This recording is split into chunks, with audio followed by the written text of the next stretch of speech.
ચાલો વિદ્યાર્થી મિત્રો, આજે હું તમને ગુણાકારની રીતો વિશે થોડી માહિતી આપીશ.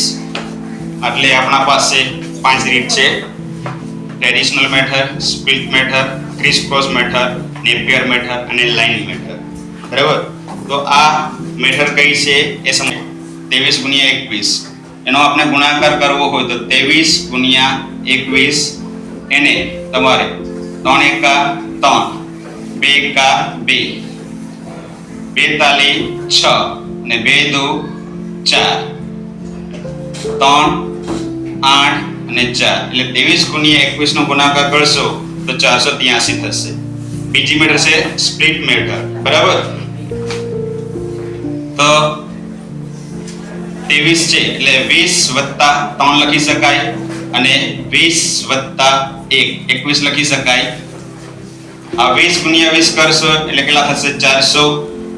20 ગુણ્યા 1 કરશો એટલે 20, 3 ગુણ્યા 20 કરશો એટલે 60 અને 3 એકા 3 કરશો તો આ સંખ્યાનો સરવાળો થશે 483. બરાબર? બીજી છે ક્રિસ ક્રોસ મેથડ. 23 ગુણ્યા 21 સૌપ્રથમ 3 એકા 3, 2 દુ 4, પછી ક્રોસ ગુણાકાર કરો. 2 એકા 2, 2 તાલી 6, 2 + 6 એટલે 8 એટલે એનો જવાબ આવશે 483. ત્રીજી મેથડ છે નેપિયર મેથડ. નેપિયર મેથડ ની અંદર તમારે 3/3 નું એક ટેબલ બનાવવાનું. 23 ને આ રીતે લખવાના, 21 ને આ રીતે લખવાના, આ ખાનાને ક્લોઝ કરી નાખવાનું. વચ્ચે છે જે એને આ રીતે ભાગ પાડી નાખવાના. 2 દુ 4, 2 તાલી 6 ઉપર 0 0 લખી દેવા.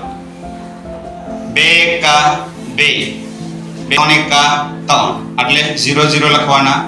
હવે તમે આ 3, 6 + 2 8 ને આ 4 તો જવાબ થશે 483. છેલ્લી છે લાઇન મેથડ. 2 3 એટલે 2 લાઈન દોરવાની, એટલે 3 લાઈન દોરવાની. 21 છે એટલે 2 1 એટલે 2 લાઈન દોરવાની, એટલે 1 લાઈન દોરવાની. આ તમે જોશો તો આ છેદ બિંદુ મળશે 3 એટલે આવશે 3.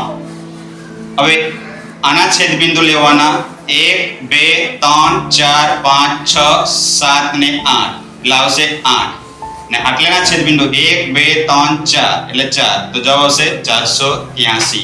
આમ જુદી જુદી મેથડ દ્વારા આપણે ગુણાકારની આ રીતનો ઉપયોગ કરી શકીએ છીએ. Thank you.